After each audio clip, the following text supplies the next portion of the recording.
Okay, we are live, I believe. Hello, ladies and gentlemen. Today's date is October 11th, 2015, and today I have the lovely Julie Ruiz, and today we are going to talk about Julie's life and about how she came into connections also with her guides and the beings around her and who she works with. So let's take it away, Julie, and this will be about your life and who is Julie behind the scenes? Tell us a bit about your background, your life growing up. Okay. So I was born in Montgomery, Alabama, and I lived there with my mom and dad, my brother, and until I was probably around 12, and then we started moving around a lot. So I've lived in Alabama and Georgia and Florida, Virginia, South Carolina, mostly the South and the East. So we've been a little bit at kind of everywhere. And I guess really, as far as me sort of awakening to my spirituality, has just started since 2011. And so this is all fairly new to me. And I didn't really grow up spiritual. I wasn't really around that. And the only memories that I have of as far as even like church or religion are with my grandmother. And those I think were pretty good memories. I mean, that was together time, I guess, in church. Just a couple of times I remember that. And so How old were you there? I was probably, when I'm usually remembering when I'm like 5 or 6 or 7 years old. And Yes. yeah, they were Methodist. She was Methodist. And so it would be like at Easter. I have fond memories of Easter going to church. And so I don't have anything negative from church, and my parents did not go to church. And I really wasn't involved in any type of religion. And but Yes. I think I'm thankful for that, because I feel like that's a lesson or something, an obstacle that I did not have to overcome. I didn't have to overcome any type of conditioning or anything, negative that might be involved with religion. So I'm sort of thankful for that I didn't have to. That's just one less thing that I've had to sort of go through, in order to get in Yes. touch with my own self. Yeah. Aw. And these memories with your grandmother, are they pretty clear, or is it just what do you remember the most about the time with your grandmother? What did you enjoy?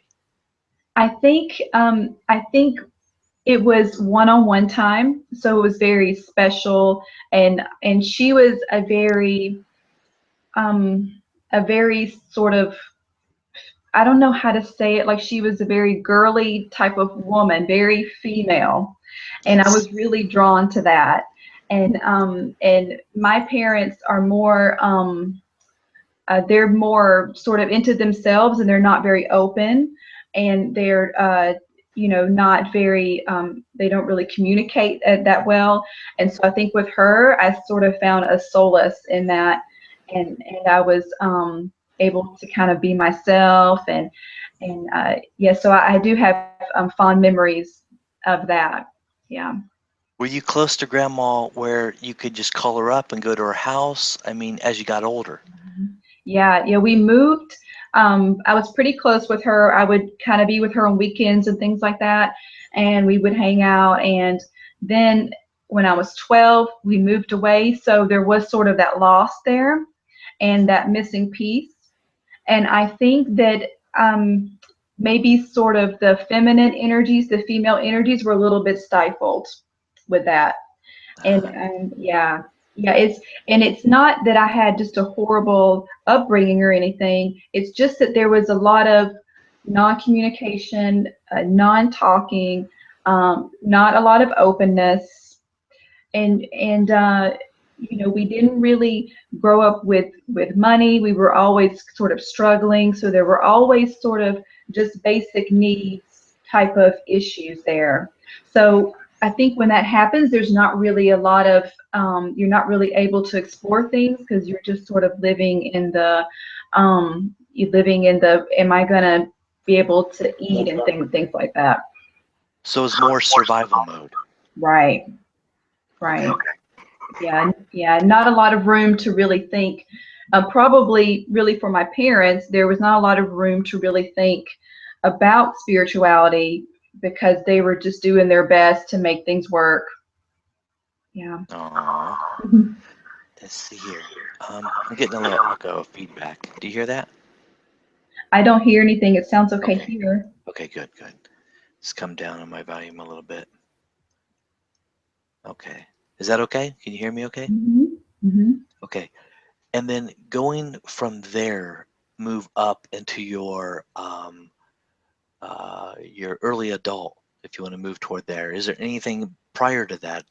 Any stories that you can share about a spiritual growth or any what you call were you a child who was really curious about everything, wanting to know everything? Did you have a lot of alone time by yourself, or imaginary friends, or something that kept you occupied when you were younger?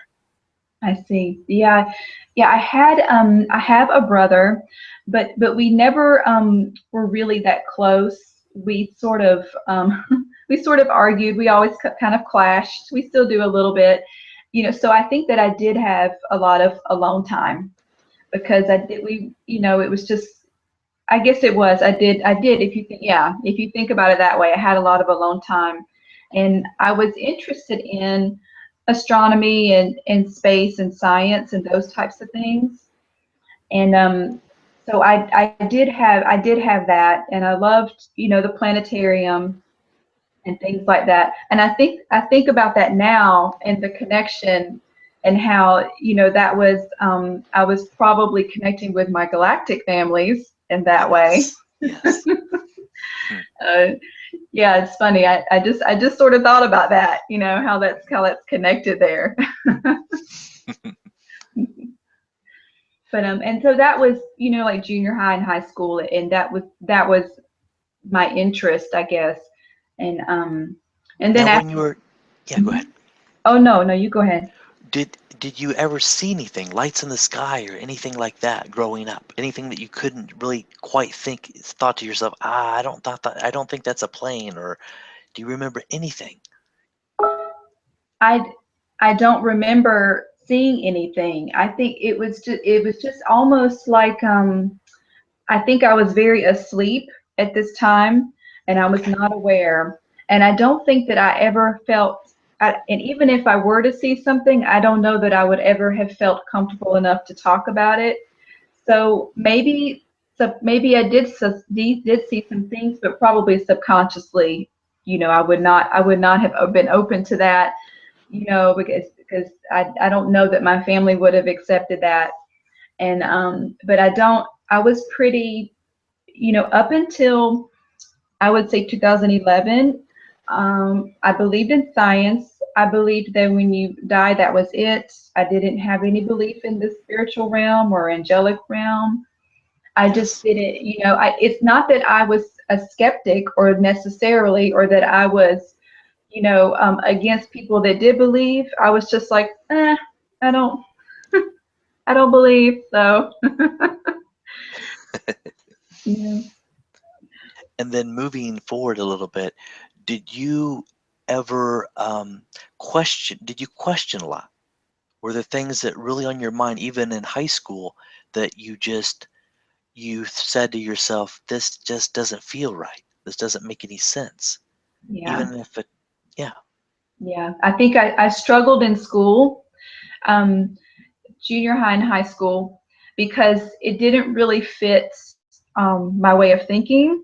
yes, And you go to school and you sit in a desk and then you're just receiving all this information. And so for me, it was, why do I need to learn this? I really want to learn this over here, but I'm getting all of this information. And I struggled in school and we moved around a lot. So it was really difficult for me. And I think that I didn't really fit in that way because I was resentful towards the type of education that I was getting. And I'd rather be out and doing things. And there were other things that I thought that I would like to know about. And I think that a lot of star seeds feel that way, light workers. I Yes. think that that's a common thread between a lot of us to have Yes. that. Hmm. When you guys were moving around, even when you were younger, Hmm. um, was it um, was it hard because you'd make friends in one area and you have to move to another and then another? So you would the disconnection, or did it ever make you angry? Like, why do we have to move now? I'm just getting used to this area, you know? Yeah, yeah. I think when I look back now, I think at the time it was just sort of something we did. So I didn't really think about the repercussions that it had on me. And then later on as an adult, I think I thought about that and how I really wasn't able to get those strong relationships with people with kids my age and things like that. And it probably did have some effects on me, but then I think about it and I'm like, well, maybe that did make me stronger, or I'm sure that there was some reason, because I do feel like I picked that for this lifetime. I feel like I picked that specific thing, and I think that I'm able to go with the flow and be flexible in situations. And I think Yes. that's part of that, learning how to go with the flow. Ah, yes. Yeah. Did the moving around also, did you feel like, let's say, yes, it made you stronger, but did you ever look back on it and say, um, was it hard to be yourself, to fit in? Yeah. Yeah, because I think that, now that we're talking about it, it's really strange because I think that what I did is I just sort of put this shell around me and just stayed inside. And Yes. so I think that's why I don't have any really experiences to talk about, and because I think I was so busy just staying sort of inside myself and just keeping that shell of protection, so that I don't, get into conflict and things like that. I think I was very much just like this. That's sort of how I feel like I was. So I think, And you didn't want conflict, did you? You always wanted to probably avoid it as much as right. possible. Yeah, yeah. Yeah, and there was conflict in my home. So there was some fighting and conflict.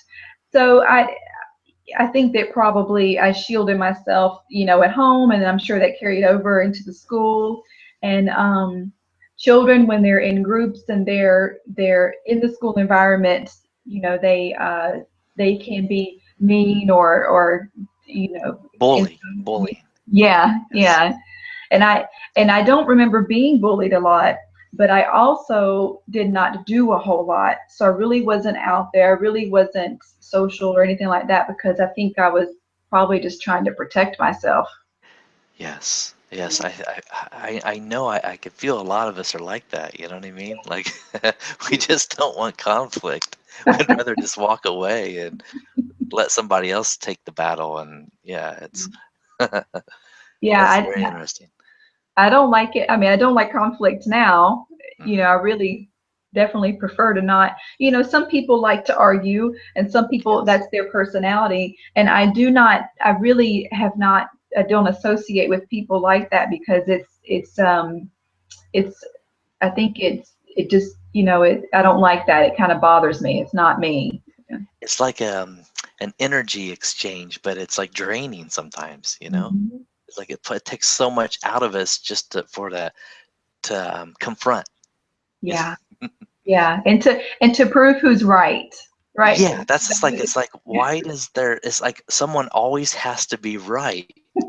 Why? Why can't we both walk away? It's so much easier. Then the great thing I love about that, Julie, is like when people like walk away, it it's like a light bulb goes off. It's like a self-reflection. It's like it forces them in a way to look at themselves. Hmm. And people don't like that. Oh, that's true. People want to Yeah. blame another, but they don't want to take the responsibility and say, okay, I can suck it up, you know. So Yeah. Yeah, that's that makes sense. They want to just sort of deflect the situation and just sort of put it back into an argument rather than really sitting with it. yes, Yeah. Yeah, yes. that makes sense.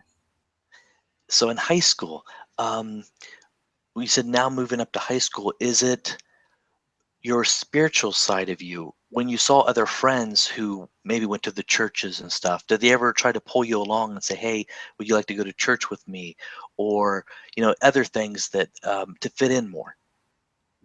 I do remember one time we moved into a new area. My mother thought, even though she really wasn't in the church, she wanted me to, I guess, make friends. And so she sent me on like a little church group outing. But it really did not go well because I was more of an introvert. And then to be put into a group of children or kids or teenagers, that had been around each other for a long time, and then so it really didn't go well. And then there was the sort of religious aspect of it that I wasn't really comfortable with and didn't understand. So that was sort of kind of pushed on me a little bit, I guess, by my mother Yes. wanting me to make friends. But I'd never really had anybody, try to get me to go to church. But I do have to say I was a little bit envious in that I felt like church had community. Some churches, like they had a sense of community about them. There was A people had some fellowship, a connection. belonging. Right, right, Yes. right. So so even though I did not believe in anything, I was basically an atheist, non-believing. I think in my heart a little bit sort of wish that I did believe. I was like, oh, Yes. it would be nice to to believe in something bigger than myself and be a part of that. But I didn't like the rigidity of the religion, of just Yes. religion in general. Was it easier growing up for you to take more responsibility of who you were? Instead of how many of us sometimes will blame another, and we want them to fix our problems. But did you Mhm. feel like you not really having that type of the belief systems, you didn't have to worry about the churches and stuff? Did you feel like you could take more responsibility of who Oh, you were? yeah, I see what you're saying. Yeah, yeah. And I think that I've always felt that way about having to take responsibility because I've always had to sort of take care of myself and protect myself, and the responsibility comes along with that. And yeah, and I do kind of see where I do see what you're saying with the church and with them having to sort of some of the responsibilities taken away by being like forgiven and things like that. I Mhm. didn't really come across that a lot because I didn't go to church or anything like that, but I did have and still do have friends who really have that belief system and believe in that Yes. way. Yeah. Is it easy to talk to them? I mean, just one on one without. Mhm. Sometimes we get into wrapped up into judgment of ourselves and others. Was it hard to adjust to something that you're not used to? I think that well, for as far as right now, like when just just as far as right now, I'm going to fast forward just a little bit, Sure. but just when I do readings for people, and most of them have religious beliefs or were brought up in religion, and I get a lot of questions about that. I do get a lot of questions that have to do with religion and, well, do you think that this, and do you think about this, and what do you think about Jesus, and things like that. And so I do get a lot of questions, and I feel like a lot of people are questioning. I didn't do that so much because I didn't really associate myself to that, but I do see that with when I do my readings. Yeah. And I'm wondering that also with your clients, it's Mhm. almost like, because I think they bring up those questions, and you're right, Mhm. they're looking, it's almost like a self-reflection, but they want to, Mhm. it's like, am I doing everything okay? Am I doing it Mhm. right? It's always what others think, you Yeah. know? It's like what others think. It's like that mentality of shame and guilt, what holds us back, you know? Yeah. Yep. Yeah. And I think that they see me as an outside observer, because if Yes. they ask one of their fellow churchgoers, they're going to give them the answer that the church would give. So they see Yes. me as an outside, what do you, what's the real deal? Or what do you see? What do your angels tell you? And things like that. Yeah. Yes. That's beautiful because you give them a perspective that's not tied to an organization like that. Hmm. It's coming from your own experiences, and Yeah. they're not, um, it's not in a box. It's very expansive. It's Yeah. beautiful. Yeah. And I think that's why I'm thankful too that I didn't grow up in a church, Yes. specifically in a specific church. Yeah. In the high school years, was there other, how was it with family and stuff? You said you have a brother. Mhm. Were you, when you guys were close, but as you guys got older, did you feel like were you any type of way rebellious? Or did you want to go off and explore on your own without mom and dad, any type of judgment there? Yeah. Yeah, I remember being rebellious in school and in high school specifically, probably like my first 2 years, just because I really resented the teaching and then the homework and then I just didn't like that way of learning, and I felt like um, I was a little bit more mature maybe than some of the other kids, so yeah, I do. I remember, talking back to teachers a few times and having to go to detention and things like that. You know, uh, nothing major. I didn't get any real big trouble. So, but I did have music as a way, and I played an instrument, and Yes, I yes. think that helped me a lot. Share You know, with us, yeah. to the audience, what musical instrument did you enjoy? What did you like to play? I played the flute from junior high, and then when I got in high school, I played the piccolo, which is like a smaller flute, it's like this size. And yeah, so then I had that, and then the friends that I had, um, because we stopped moving around so much when I got into my last year of junior high, and so my last year of junior high and then high school, I was in the same place. And so that was good. And so I had some friends that were in the same musical area. So I did have that, and I think that music really, I guess that was a creative outlet for me. Yes. So I enjoyed that. Aw. And then towards, say, moving up in high school in your junior, senior year, were you ready to get out of high school? Were you just saying, I'm just ready, I want to, was it kind of scary too once you left? I was when my last year, well, the in 10th grade, um, I I mean 11th grade, I didn't want to be there anymore. I was just done with high school. So I ended up leaving in the 12th grade. And Yes. then I ended up, yeah, I was like, I'm done. And I just couldn't, my grades were bad. It was like I wasn't motivated. I didn't care about anything. And so I left and I went and got a GED. And then I went right away and as, as soon as I could, and I enrolled into a vocational school, and I took nursing. So I'm a nurse now. Wow, And congratulations. Yes. thank you. I mean, I did great. I've been a nurse for 16 years. That's what I mean. Yes. I got out of high school, got my GED, went to the college, and took my 2 years, and I got great grades because it was something that I wanted to do. And Yes. college is a different atmosphere. It's not as Yes. constraining, and lots of different people too in college. It's not just, I was in a small town, so that was a small town that I was. All the towns I've been in were really small, except for Montgomery, that's fairly large. But and so to go from a smaller town and I moved and I went to like a bigger town, and that was nice because there was a little bit of diversity there, and yeah. So I flourished in that atmosphere.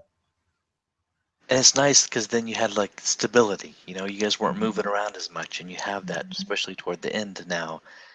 That's Mhm. that's that's nice. It's nice to have.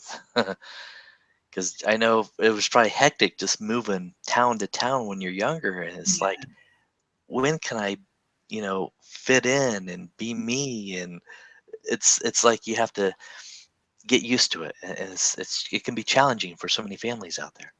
Yeah, I think I was just when we first started moving, I just sort of used that as a coping mechanism. My coping mechanism was just to protect myself and to come into a shell.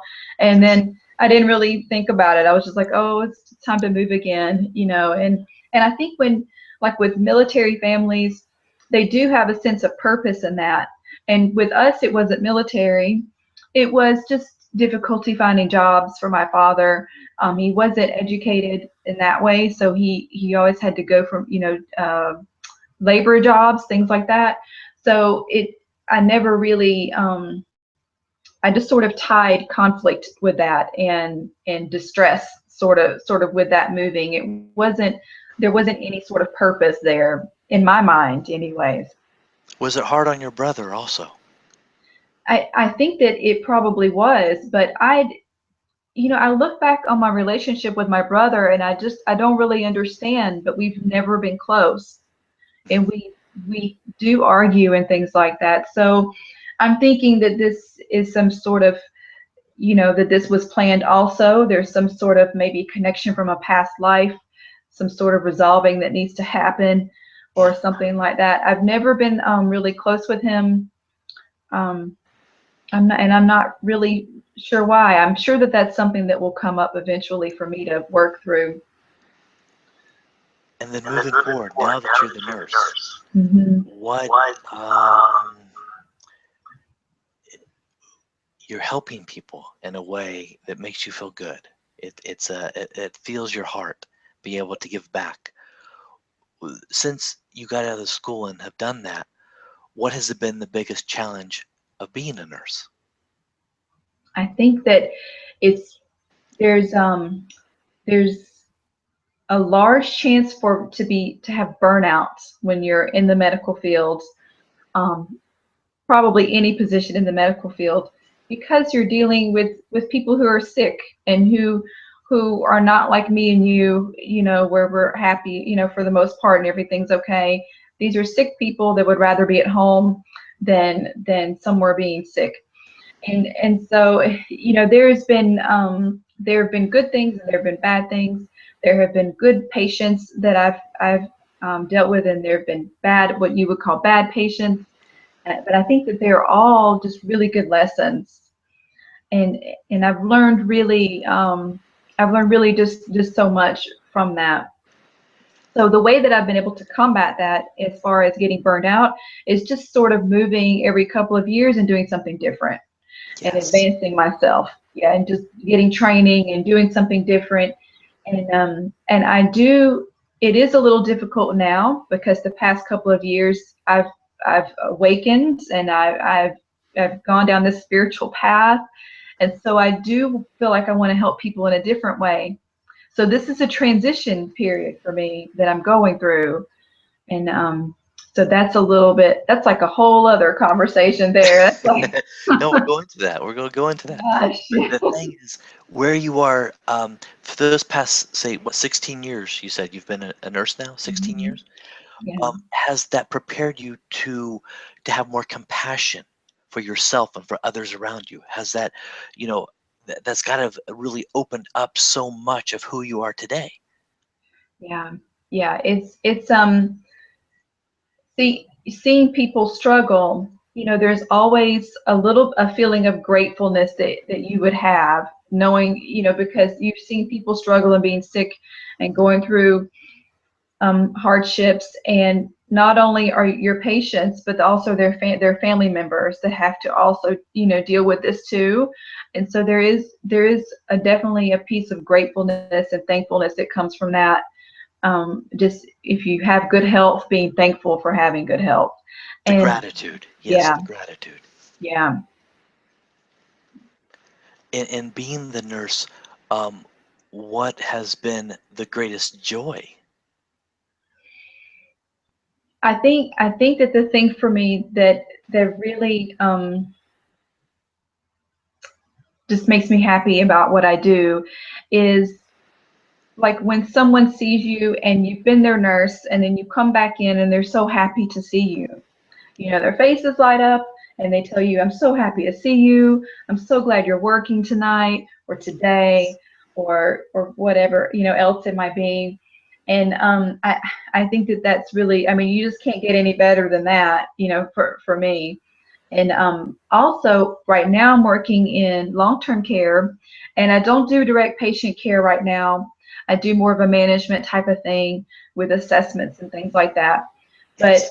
I noticed, but the elderly are very vulnerable, and it is very sad and kind of stressful to see, that type of environment. But it's really nice to just touch their face or touch their hands because they really just love that. And so if you can do that and then open up your heart a little bit, there's the energy Yes. exchange.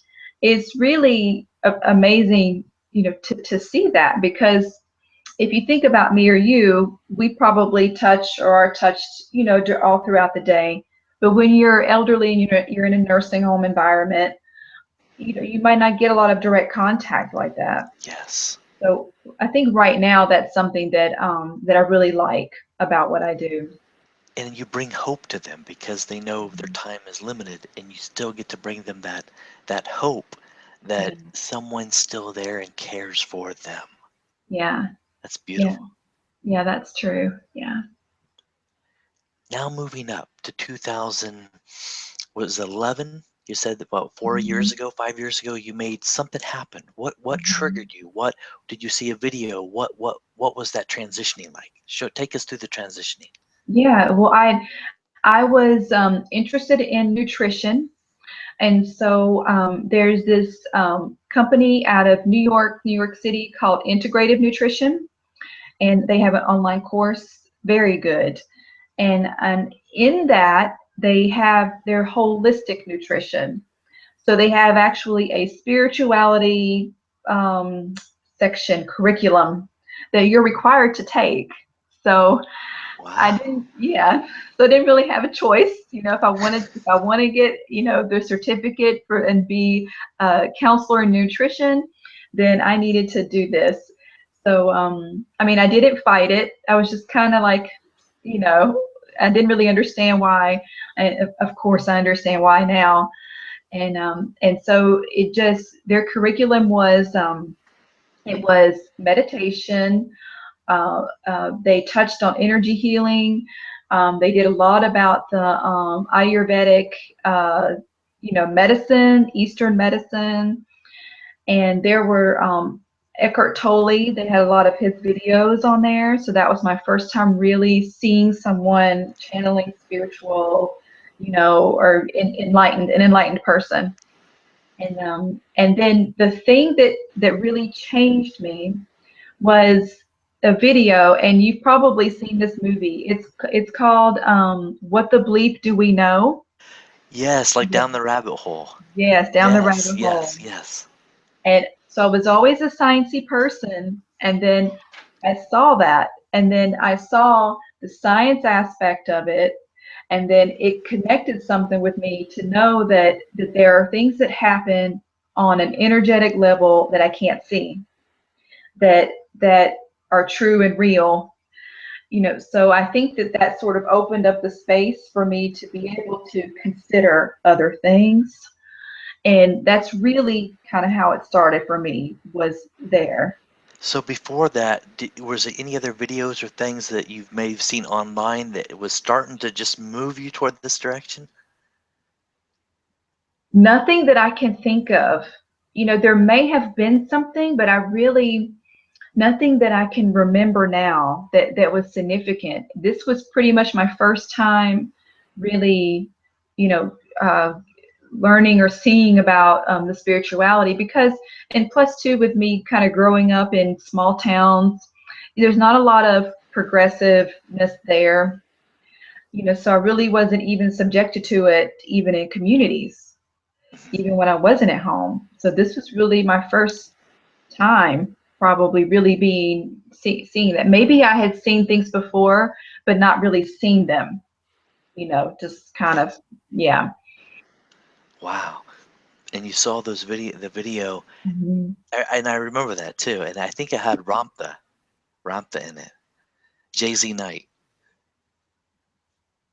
I don't remember. Okay, it was one of the Chandlers, a woman that was in it. I'm But trying to remember that now. there was a woman in it named Jay-Z Knight, and she Okay. channels Ramtha.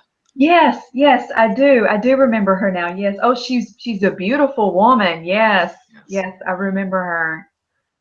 Yeah, I remember, and I remember part of the thing that sticks out to me in that video too is when they were doing the water and they were showing how your energy affects water. And I think that was something that was really special to me. I couldn't, I couldn't really believe it, but I mean, I believed it.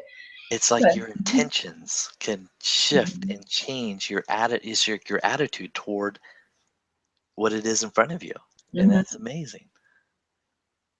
I mean, because we're made up of water. I mean, so much of this is water. So, Yes. yeah. When you saw that video, what was going through you? I mean, you're shifting, you're expanding more than anything. So that expansion did once you saw that, I bet you just had a million questions. Yeah. Yeah, I did. I did. And then I just went off from there. So then I was researching, studying. I was looking at quantum physics, and I don't really like I remember reading about quantum physics, and I was getting it. And I mean right now I probably couldn't tell you anything, but at the time I got it. It made sense to me. And so I just was learning about these things, and at that point my mother had come to stay with us here in Florida. And so she said, "Oh, well, I told her about this and how I was interested in it." And then she gave me a deck of angel cards, like oracle cards. Yes. And so she just handed these to me and she's like, "Oh, I bought these because I thought they were pretty. And so you might like them." And I was like, "Okay."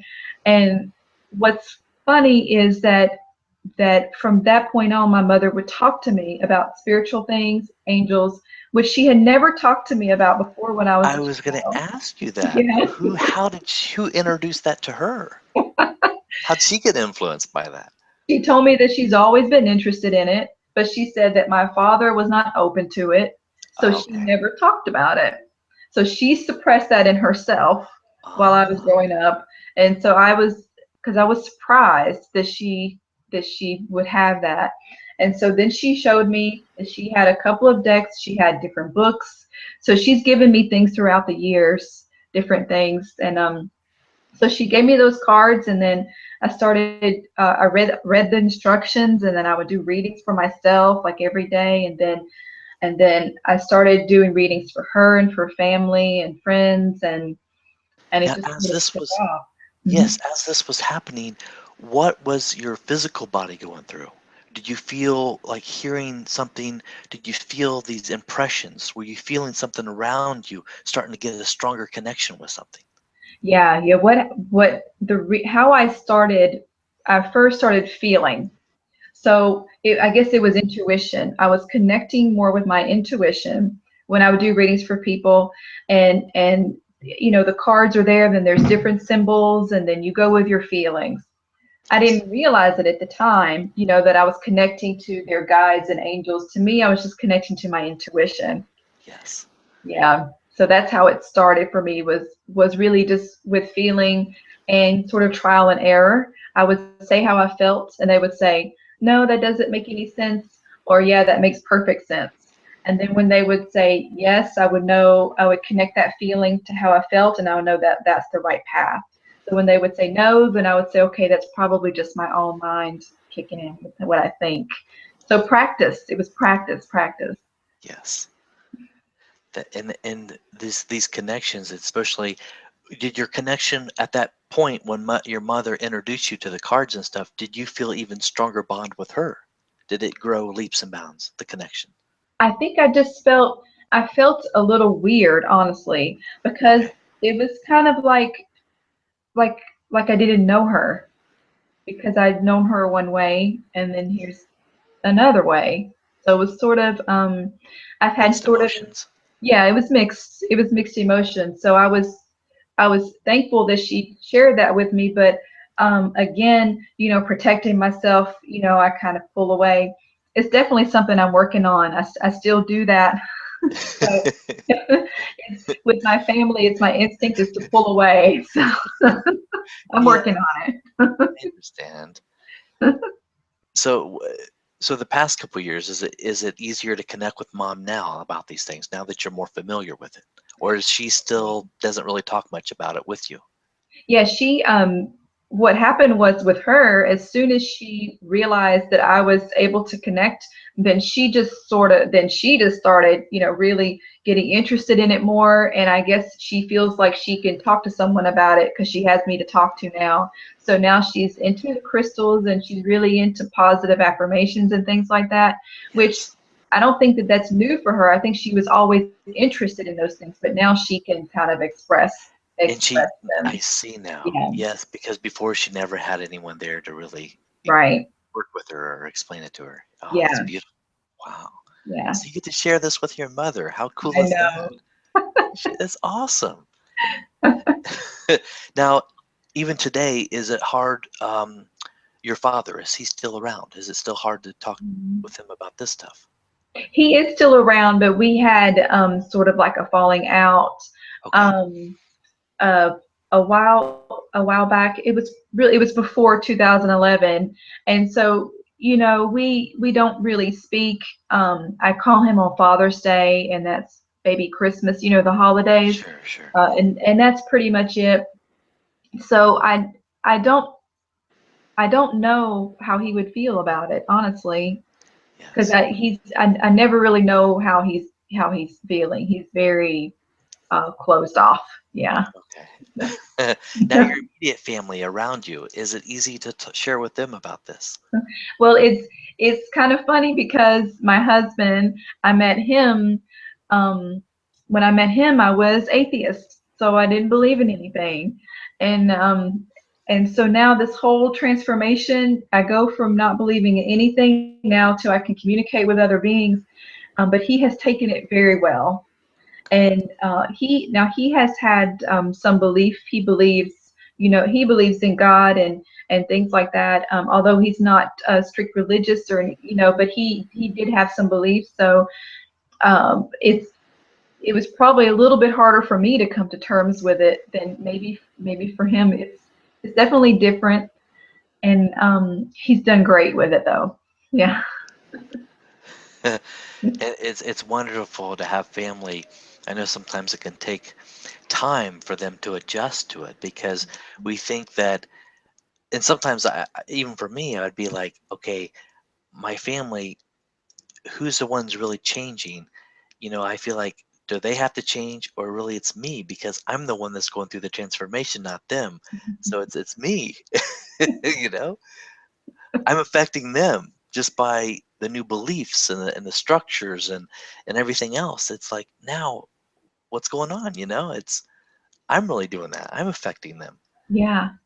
And Yeah. I have to be careful sometimes because I don't want to overload them because Yeah. there's so much out there, you Yeah. know? Yeah, I do that too. I call it baby steps, So, I give information and talk about things as I feel right about doing so. And so, I might have 3 conversations with my guides, but maybe I only talk about one or something like that. I don't go full throttle and just tell them everything all the time. But I'm happy that he's come along with me because I think Yes. that happens a lot with us light workers. We Yes. awaken and then our partners or friends, family, and then we keep going, but then they can't go with us. They're not ready yet. They're not there yet, so they kind of break off. And Yeah. it can be painful for us sometimes Yeah. because we want them to come along with us. We know this is so much fun, but yet it's not their time sometimes, or not, it's not their path. or their Yeah. choice. And we have to, that's where we have to say, the stubbornness, we, we have to let it go. We have to let them be them. And that's hard. That can be hard. That is hard. We Because the want to take them with attachments, us. Yeah. yes, it's the attachments that get to me sometimes. It's like Mhm. I have so much to share, but yet if they're not ready for it and I don't prepare them in advance, they'll think I'm crazy. Yeah. And Yeah. so I've learned now to bring it down to their level. I had Mhm. to. I had to bring it down to their level because I was losing my family. You Oh, see, I see. I was losing my family because I didn't know how at the time. It was my excitement. My eyes would get really big, and that's can be scary for any who's observing. So I had to adjust. I have to bring it down. I had to take command, and that can be challenging. You had to put up boundaries, like even around your, yeah, so that you, Yes, yeah, yeah. I yes, think it's a lot. And even if they love you, and even if they're open, there's so much out there that even open people, they have a hard time understanding because they can't comprehend it. There's so much and the conditioning. grounding. Yeah, Yeah. and the grounding, just to Yeah. ground, and because you're right, if we're so high up here, man, if we don't ground, it's going to go over their head too. So it's like I want to be as clear as I can and bring it down to their level where they can appreciate it, Mhm. where they can appreciate the information which is given when they're ready.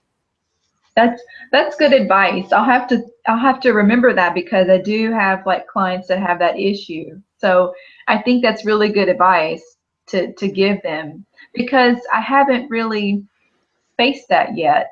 I have a really such a small amount of people that I even talk to, and Yes. they are basically okay with it. So I haven't met that type of resistance, so I don't understand it as much. So I think that's really great advice because a lot of people have the same problem. Yeah, and even those in the churches, the resistance, it's very hard to break away on how they were raised because Yeah. you'll have that push and pull energy of, am I worthy enough? I need to pray a certain amount of times to ask God's forgiveness. It always gets into that shame and guilt, that old programming that just Mhm. doesn't serve them anymore, you know? But in a way it can, but yet when it holds them back, it's always getting into the root of what's holding them back, Yeah.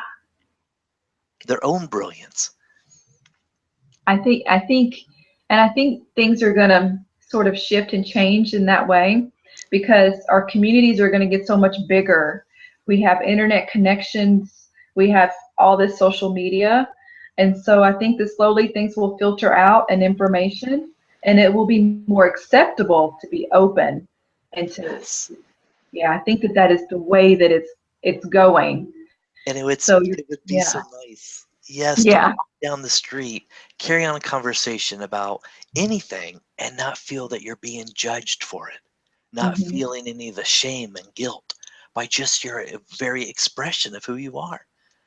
You Hmm. know, even going into a supermarket or standing in line at the grocery store, something where you can, you can just be yourself and express yourself, and people can connect and say, usually 9 times out of 10, there's probably someone who knows a friend of a friend who knows something about ghost, or who've heard a knock or seen lights in the sky or something, just to start planting the seeds, and that awareness and that sharingness, that sharing.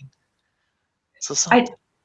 I think I read something somewhere that said that 85% of people, this, I don't know if this was in the United States. I'm not sure where they did this survey, but 85% of this group of people believe in angels because they do believe in angels because even whether you're religious or not, there's the angelic realm, which is real and true.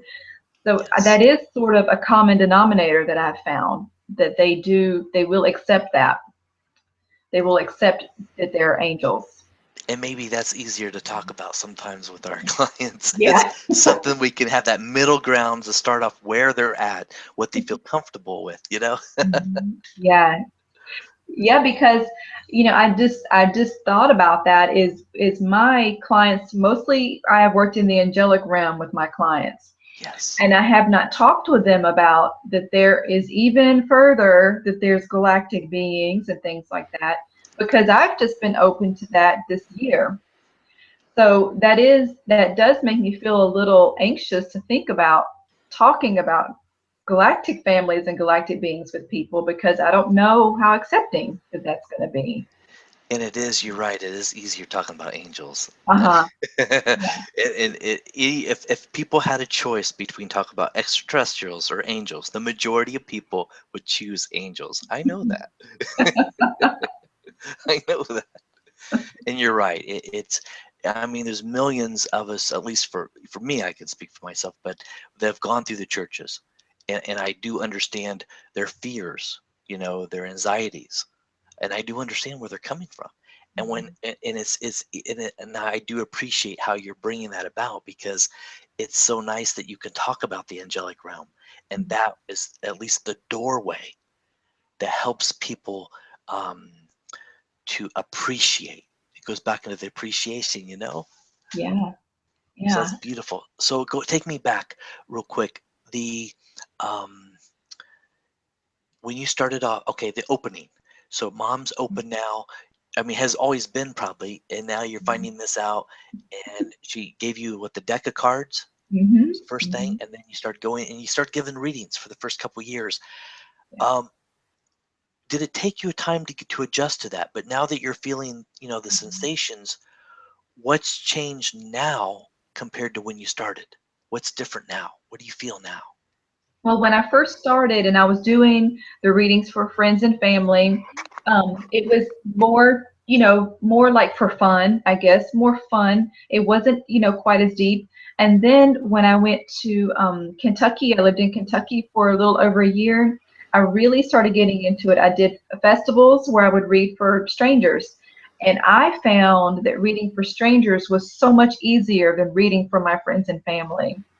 And so it, then things started really coming to me, and then really got, I guess, because the ego is not there with what's going on with family and friends, so I don't have any knowledge of them and what's going on with them, so then there's more openness. Yes. And yeah, and I would get, so then I got more confident in that way I of was going to doing say the courage came it. along for you to even Yes. give, especially to strangers, Yeah. let alone your family. And here you are out there, putting yourself out there, your vulnerability, Yeah. because it takes a lot of courage to put yourself out there.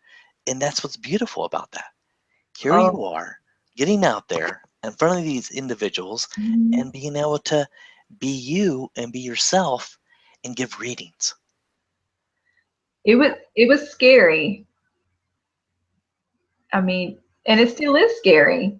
Even Yes. before I give her a reading, I still have a few seconds of anxiety that I'm not going to get any information for this person. And then as soon as the reading starts, it all goes away. And then we're in this bubble. And then it's just Yes. me and that person and our guides and angels and galactic Oh, families. So, but I mean, it's hard to work through that fear. And when I think back, I'm like, why did it take me so long to do it? So fear really does hold us back, because you don't want to be wrong, you don't want to embarrass yourself, you don't want.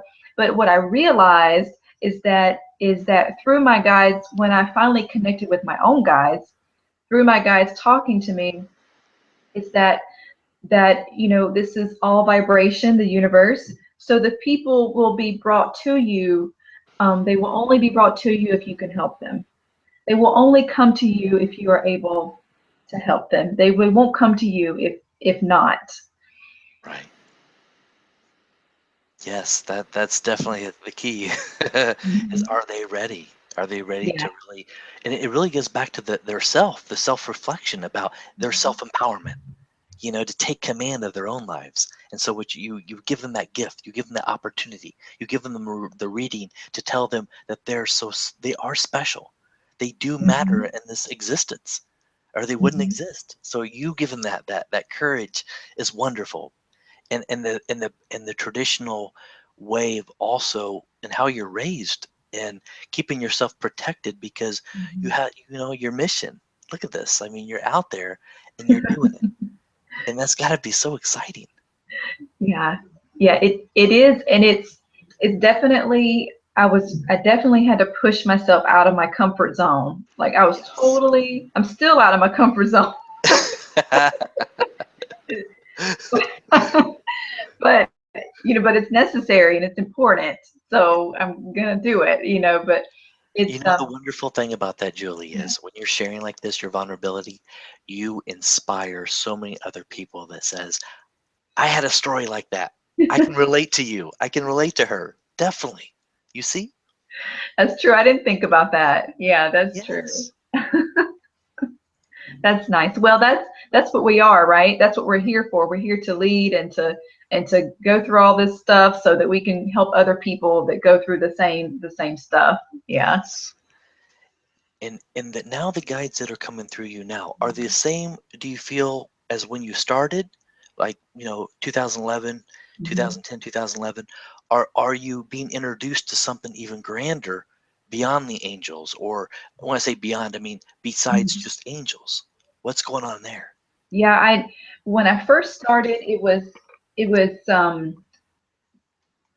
well, when I first started doing the readings, I was connecting with the guides and angels, even though I didn't know that's what I was doing. And then I started going to mediumship and psychic classes because I wanted to be around people like me, which is important for light workers, is to be around people like us so that you don't feel so alone and so we Yes. can share. That's number one important. And so then I would do these little psychic readings one-on-one. What I was supposed to be doing is supposed to be trying to connect with their loved ones on the other side. Because Ah, what okay. would The happen is, mediumship. The yeah, I was mediumship. supposed to be Yes. doing that. Yeah. Yes. I mean, it's just, I was just trying it, it was just practicing. But what would happen is their guides would come through.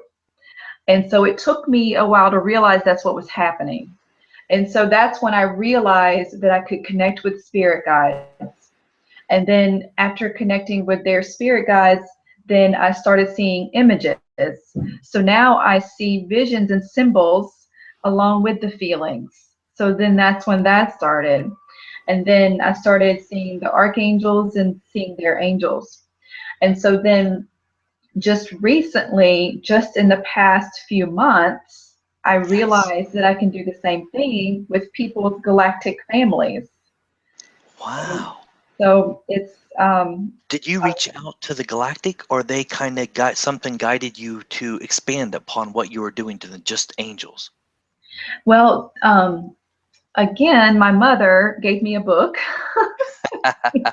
Thank you, Mom. Yes, which which makes sense because she's female energy, and usually gifts like that come through female energy or Yes. males that are closely connected to Feminine. the female sides. So she gave me the book by Esther Hicks. She channels Abraham, and asking it is given, I think.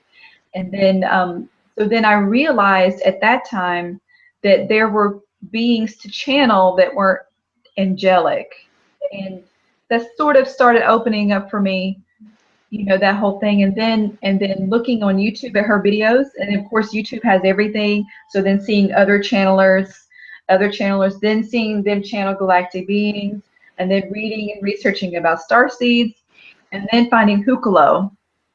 So that's kind of how it Wow. all So it's really expanded you. I mean, uh-huh. you've expanded so much and you have so much to share now because this is wow, that's amazing. Yes.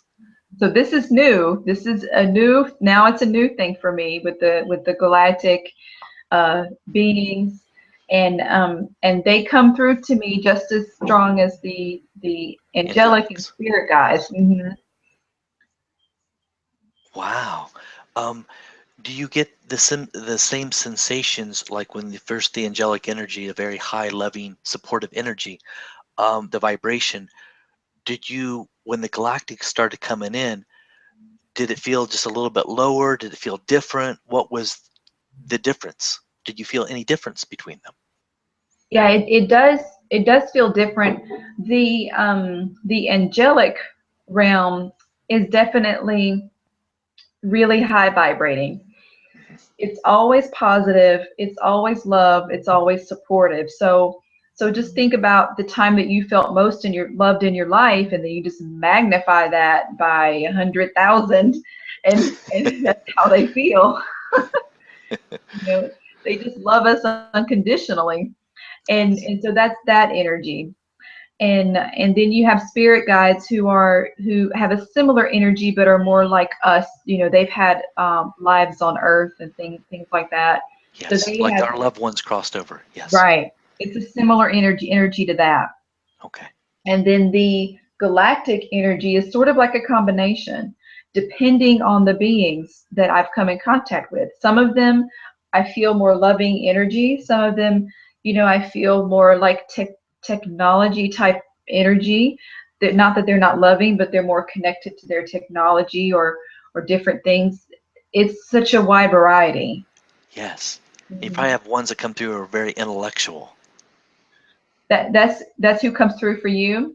No, no, I mean, do you feel like you have some that come through that are maybe one or two that's very intellectual, very you know what I mean?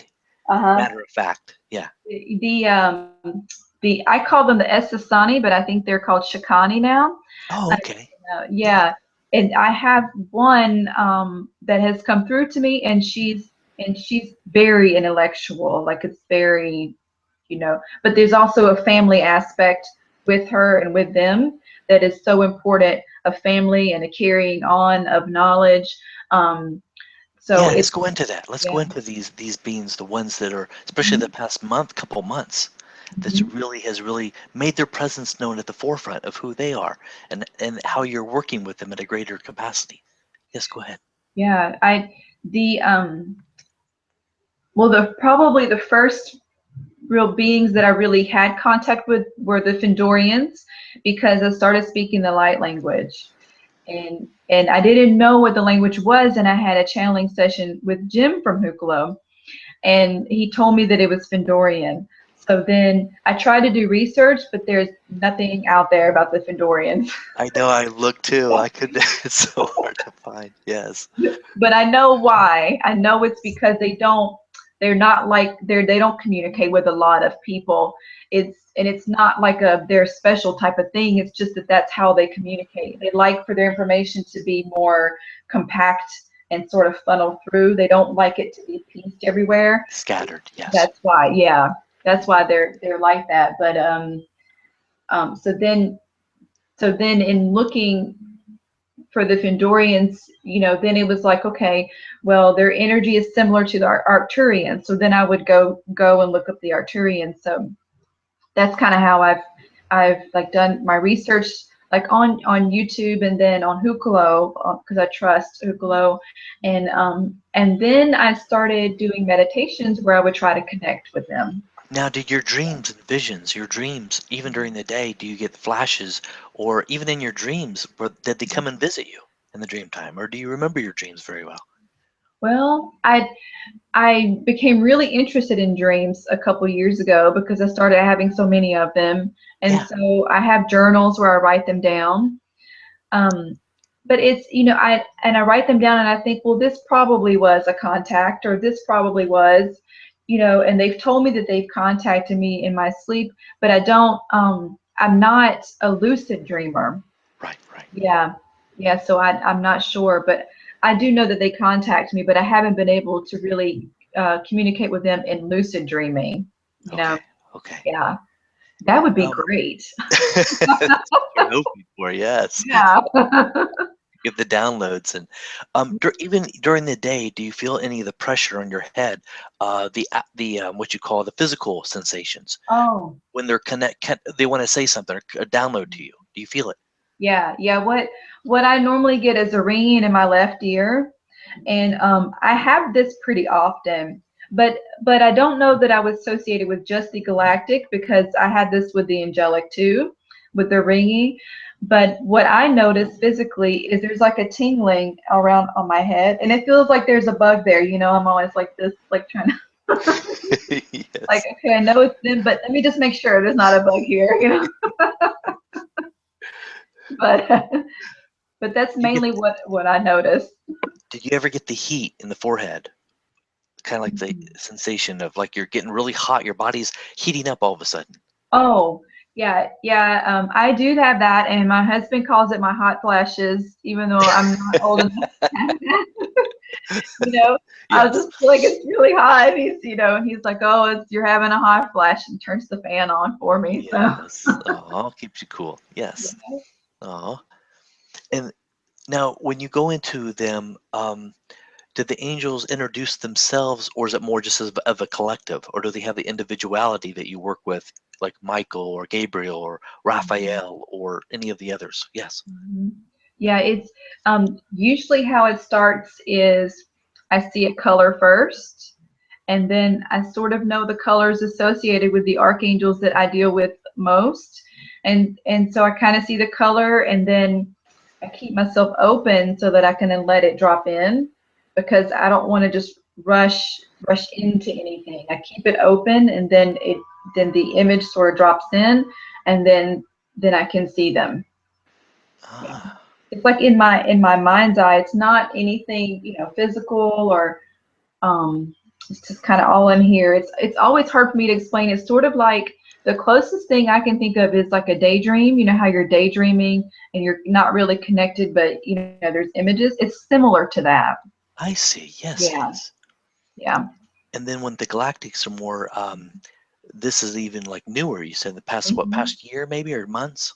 Really, I think since March. Okay. Since March, Wow. yeah. And So at least what, 6 months? Yeah, six, yeah. 7 months. Um, do when they came in, do you remember? So the Fandorians were really the first that you started the galactic languages. They were the first introduction then? hmm Yeah, yeah. I was watching videos with Krista Risa and Vanessa Lamort, and I know they're channelers on YouTube. And Yes. so I was like, I think I want to just try that and see if I could do it. And I was in my car and I tried it, and then it's like this language came out, and it took a while for me to get used to it, and then I was Here's like, the I need biggest to learn. question. Yeah. Have when you did the language, did you show run home and share that with your husband? No. No. Does No, he and still know, or is this he knows, but okay? but the language is a little that's a little I don't really speak it around anybody unless it's Right. like this, somebody who would understand. And Yes. he would be okay if I were to speak in front of him, but he just kind of looks at me sideways. Yeah. You And could play it off and say it's something different, yeah. like it's just a language you picked up. Well, what was happening is I was opening up to the language, and before I really got into Hukulo and chatting with people, like really got into the hangouts and things, I didn't have anybody to speak the language to, so I would speak it at night in my sleep. And then I'm like, well, I can't really speak it during the day, so it's gonna come out. So he would be like, he was like, oh, you were speaking that language again when you were sleeping. I said, well, I can't help it. That's interesting. The Yeah. languages too themselves are it's amazing. Um, Mhm. did you ever feel like when you're working with the angelics, do you ever feel like a language coming out of you from them, or is it just totally Fandorian?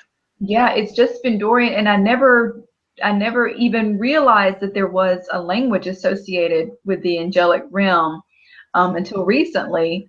I never really thought about it like that way. I never realized there was a language, and pretty much they would communicate to me with symbols. So just like the galactic do, but they show me a symbol, or a symbol comes through, and then I have feeling to go along with it to validate it. So, or Yes. like they might show me an orange sun, and then I tune into the symbol, and then they tell me, oh, that means career. So then they make me feel like career. So then I know that that's what that symbol means. Wow. That's how they Is communicate. is Fandorian the only language so far that you're cognizant of, that you're aware of, or is there any other languages that you're starting to pick up a little? I I tried Arcturian, but it didn't really work. I tried. I would speak a few lines, and then the Fedorian would just come like pushing its way through. Yes. Then there's the Fedorian. So I just I'm not gonna. Maybe later I'll try. I'll try it Down the again. road. Yeah. Now these beings most recently, now up to par here the past couple months, you said there was like a Shikani. Can you go down the list of who they are, what they mean to you, and how they Mhm. introducing themselves to you? Yeah, the Shikani. I'm trying to remember how she. I don't have a name for her because she doesn't really believe in names. Sure. So, they're a pretty strong race. It's like, they're pretty yes, no, to the point. They're very to the point about everything. Yes. And uh, I think I remember doing a meditation and I just wanted to reach out to someone in the galactic, with love and light. I always, say in the positive. And then she came through to me and she took me in the astral or energetically, like on a ship, in a small little area on a ship. And what she did was she had this blue heart necklace that was important because my guide showed that to me and said to me this that because I received a blue heart necklace as a child, and he was telling me I sent that to you from me. So Oh, she was wow. wearing something similar to Yes. show me that she's been with me through my life. That was her symbol. That's what she was showing me, that she's watched me or been involved. Yeah. So Nice. I think she was just introducing herself, and so she's sort of kind of talked telepathically. Um, they definitely do more telepathic talking. The galactic beings do. Yes. Uh, they do use symbols, but less symbols and more telepathic. And Okay. she was just talking to me. It was a really short visit about family and how family is important. Hybrid children. I didn't know that's what she was talking about at the time, but now I realize that she was talking about hybrid children. And and then she came to me one other time, and we were looking at. She wanted me to connect to Earth energy for her planet, her community. So we did that, and now she has shown up on the Council of Five, which is a council that came through that are open to communication with people. So And that's her. That's the only Shikani that I've communicated with, though. describe to the listeners out there the Council of Five. So they introduce themselves one by one, or is there like a main what you call speaker for the five, or they each have their own message, something to say, how they They came to you? Yeah, they came to me as a collective at first. It was just this energy I felt, and then I started writing, and then I wrote council, and then council of five, and that was very, council of five was very strong. So I knew that that was Yes. exactly what they were trying to say to me. And then, so I sort of let that go. And then over a couple of days, I said, okay, what is the Council of Five? So then they did like what you said, and they started introducing themselves kind of one by one. I would kind of tune in. Like right now, I don't really get information unless I tune into it. So Yes. like during the day, nothing really comes out to me unless I make a specific, I want to tune into this person or something like that, because I don't know that I would like it the other way, and I think they know that. Exactly. It's what they want you to feel as comfortable as possible. Mhm. It's like when you need the information, it won't be there a second sooner. You have it when you need it. That's really Yeah, cool. That's a good yeah. way of being. Yes. Because they And don't want to overload you, and I no, could see why. I could see why. no, they're very, for the most part, they're very respectful Yes, of that. Yes, yes. that's good to have. So the Shikani is one, and who are the others? Would you like to share with us? Um, Yes. do you mean on the council or do you Yes, the mean five. The the five. Yes. okay? So I haven't contacted them in a while. So the first one is his name is Seth, and he is actually human. he was human on Earth, and then when he passed on, he reincarnated in the Galactic Federation. So Wow. he's like a human representative. That's the way he described it to me. So it's like he's human in the Galactic Federation, and he does speak for the whole group. Um, and but I don't really communicate with them that much unless I've been doing like the sessions on the Hangouts. Then they come through um, as support for me, and as as we are here if anybody wants to ask questions, type of thing. But Okay. other than that, we don't really communicate. But Seth is the first one, and then there's a Pleiadian, which the Pleiadians have been coming through a lot lately. There's a Pleiadian named Yahul, and then there's the Shikani, and then there's Archangel Gabriel, and then Wow. yeah, that was the neat. He was the last edition. It took me a while to tune into who that was going to be, and I was thankful for that because he's the communication Yes. archangel, and then Josette, who is a Gaia-like energy connected with Gaia, and she is like the Gaia for other planets. She has been the Gaia for other planets. That's the best way to describe her. So Very dependent energy. are the five usually on a ship?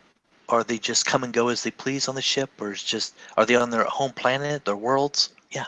They show me the way they show me is my understanding is that they go to a sort of meeting area to meet with me. So they show me like this white table, sort of Yes. rounded like a curve, and they sit at the table.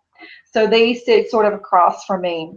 And then they always put a chair out in the middle, which I'm assuming is symbolic for that's me on the council at the time. So in other words, they're saying you're part of this council when we're here and we're doing things. I So see. Wow. it's really neat. Yeah, I should probably get in touch with them and see if they want to do any other type of work because I haven't talked with them in a while. That's beautiful. Yeah. Do they come even when they have something to say? Do they ever come in dreams or anything? Is it just mostly when you're the one has to make the initiation and you bring them in? I think that for the most part it's me initiating it, but I know that I talk a lot at night when I sleep, and I feel like I know that I'm doing a lot of astral work. I just don't know what it is. Now you talk out in your sleep, right? Yeah, So yeah. you gotta get some nudges from your husband every once in a while. Eh? Um, the other night he was like, he said, I don't know what was going on, but you told me that there were too many people and there were too many tables and it was a large group. And I said, well, I must have been talking to a group of people or beings or something. Yes. Oh, in the are they are the five, are they more prevalent now than the angels? Are they kind of mostly it's just whoever you call on? Yeah. Well, I've noticed because I did a group reading and I noticed I just sort of asked the person, do you want the angelic realm and spirit guides or do you want the galactic? And they're both interchangeable. So I don't really see them at the same time. I've never seen them really come in, but it's just sort of like one or the other. That's that's the last group session I did, and I want to do some more of those. So I don't know if that will change, but that's how that happened. Here's another question with Gabriel, Archangel Gabriel. That presence, even being around even the galactics, um, is Gabriel? Do you feel, or has Gabriel ever expressed that Gabriel has much more responsibilities than meets the eye? I mean, Mhm. even in a more galactic way that we're just Mhm. not aware of. My understanding, just in general, is that the angelic realm is becoming more active because the galactic realm has asked for that increased assistance from the angelic realm, and the angelic realm is agreeing to this, and it's becoming more active. So that was my understanding with him being on the council, um, is that he is trying to encourage that and to be more a part of the galactic. because they are sort of separate, but only because they're just different. Yes, the Yeah, not, difference. yeah, Not that yeah. they're greater than, it's just it's different. It's That's just, just plain and simple. The yeah, energies are different. yeah, yeah, That's and what I want to let the viewers know that too. It sometimes you like you say, we talked about the angelic realm, and people all automatically may assume that it's greater than or better than or way up there. But even though it might be a little bit higher vibration, it doesn't mean that they're better than or greater than. It just means the responsibility might be even totally different, and it might yeah. take on a greater responsibility. And their particles and their what you call the subatomic and these energies, they're different. Yes. Mhm. Yeah, yeah, exactly. That's exactly right. Because my understanding is that the archangels and angels, come from divine source just as we do, but their specific job is to help us as humans, as our human incarnation, to grow and learn lessons and to guide us. So they're directly connected with our human activity on Earth. So that's why they are different than galactic, and galactic is galactic. We have our past lives and everything from our galactic families. So it is separate, and it has been sort of okayed that the angels will now begin to sort of help the galactic so that they Integrate. come together. Yeah. Yeah, integrate more. Yes. Yes, Yes. That's the that's word. really neat.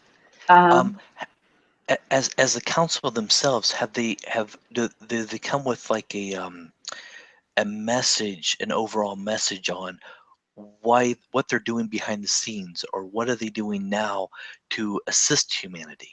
Are they assisting in a certain way at this time?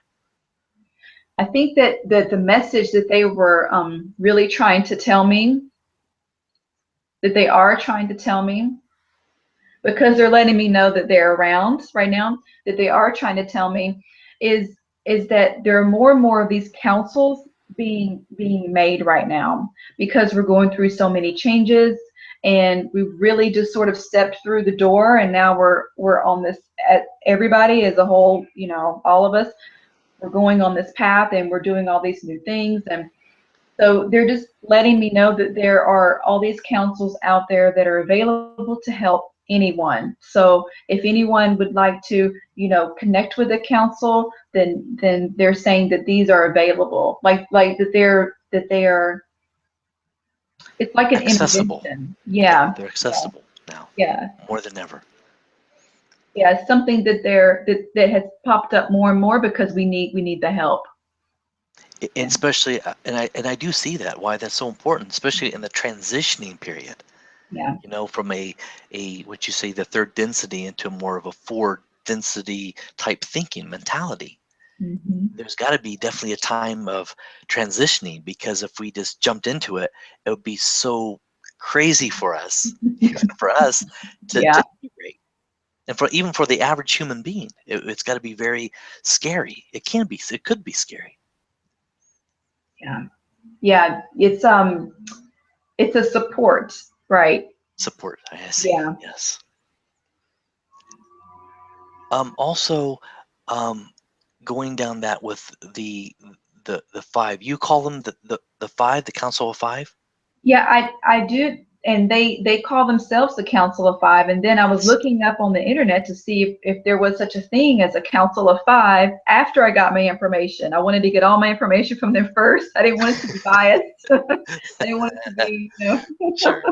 Yes. So, and then I was looking that there used to be something called the Council of Nine, or there was a Council of Five, or something. I can't remember now. Mhm. So I went back to them and I said, "Are you sure that this is what you want to be called, the Council of Five? Because there's other information out there."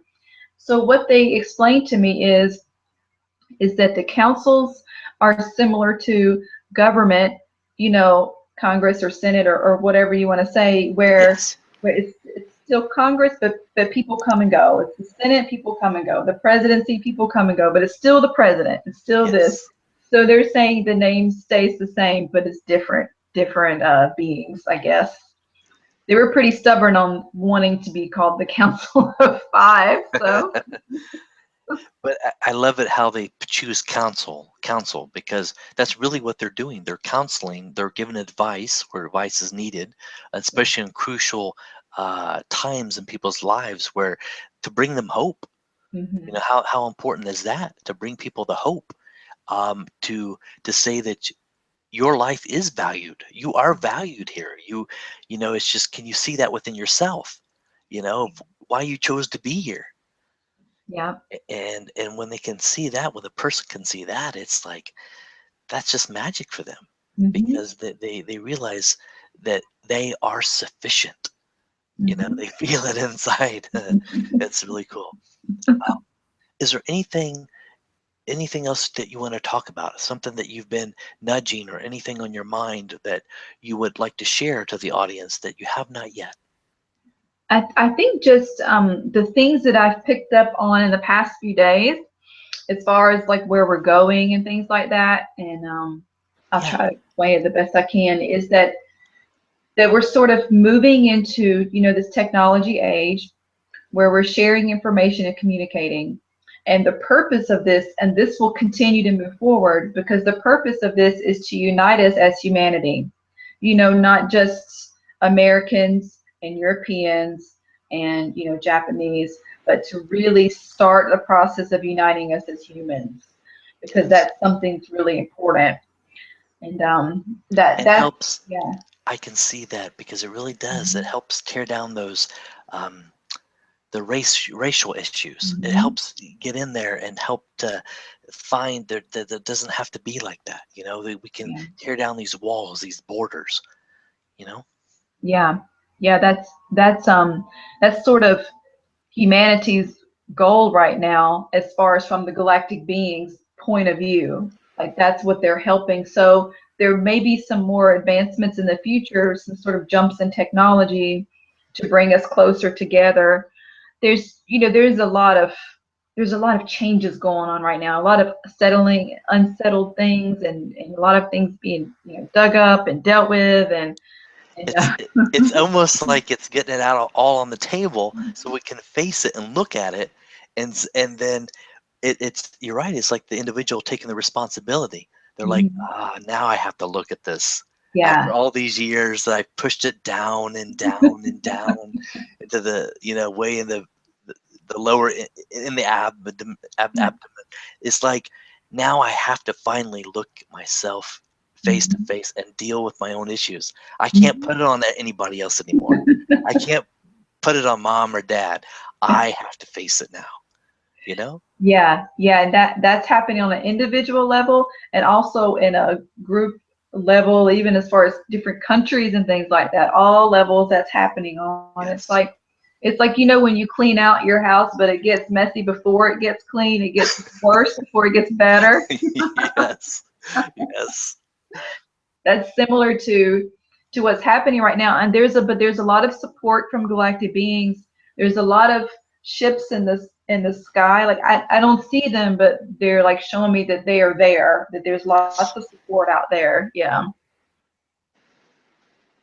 That's good. And that's what brings unity too. I love that. That's Yeah. you they have our back in a way, but it's really for us still, because we're part of the planet. It's for us dealing with our own issues. Right. Because we have to. I mean, we need to. If we're ever going to expand and grow, we have to deal with our own stuff. Yes. and and it's time to move forward. It's time to get out of these little karmic patterns and all this stuff, because all that stuff is old and it's over, and now it's time for us to move forward and expand, get out of those patterns and expand. So that's what they're trying to help us to do right now. And they're sort of um, igniting all these channelers, because it's important for them to have a way to communicate. There's more galactic beings. They want to help us more. They need more people, more Yes. light workers to activate, yeah, and to awaken. So we'll be seeing that more and more channeling, more channeling. Wow. Nice. This is beautiful, Julie. Thank you for sharing this. Thank you. and wrap this up a little bit now, but Okay. how can people get a hold of you? Let's start with any of your websites, or how can people Mhm. get a hold of you? Okay. Um, let's see. Probably. Oh, okay. So the website is higherhealingbyjulie.com, and then it's the same for email. It's higherhealingbyjulie@gmail.com. And so if you go to Gmail, that's probably the best way to really reach me and for me to write back right away. And then on the website, there's a contact form also. And then that has all my services and everything like that on there about the readings and things like that. That's probably that would be the best two ways. Yes. Yes, and I'll add this, just to make a note. I'll add this to the link and stuff. I'll put links on here on the description, so people can get in contact with you offline Okay. Okay. if they need All to. right. That's great.